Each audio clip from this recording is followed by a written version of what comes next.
can tell you, having listened to that recording, he does not at all mention anything about terrorism, nor does he mention anything about hate.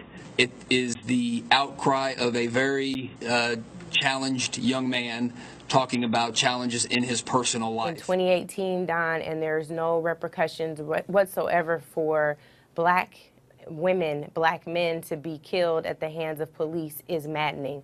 To understand that we live in a country where black folks' first interaction with law enforcement was fugitive slaves, runaway slaves being hunted down and returned to their masters, to plantations where they were killed or beaten or worse. And I just am frustrated that I don't have anything to tell my 5 godsons and 1 goddaughter except for you have to protect your life, you have to be careful, you have to be abundantly cautious.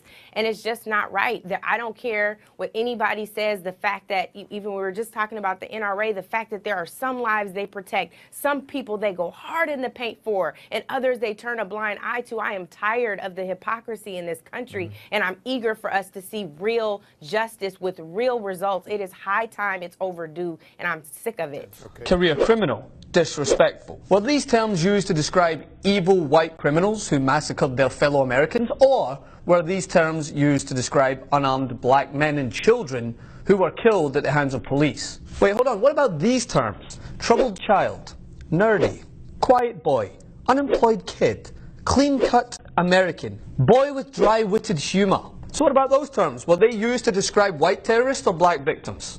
The answer is, of course you already know what the fucking answer is, because this is the United States of America, the only country in the world where you can carry out 5 explosions, killing 2 people, and still be given the benefit of the doubt and depicted in a sympathetic light. As long as you're white, of course. But if you happen to be black and have your life taken unjustly, you will be scrutinized, vilified, and have your name dragged through the dirt. It has been nearly 48 hours since Mark Condit blew himself up after being tracked down by law enforcement, and, as we have come to expect in this country, the humanization of a man who blew 2 black Americans to pieces has been gut-churningly despicable. From law enforcement choosing to highlight challenged young man, to a full New York Times article portraying the Austin bomber as a quiet, nerdy, godly young man, we have seen whiteness at work on steroids. And not only that, some conservative mouthpieces, take a wild guess who, took to Twitter to give the voice to the real victims in this act of terror. Wait for it, Christians.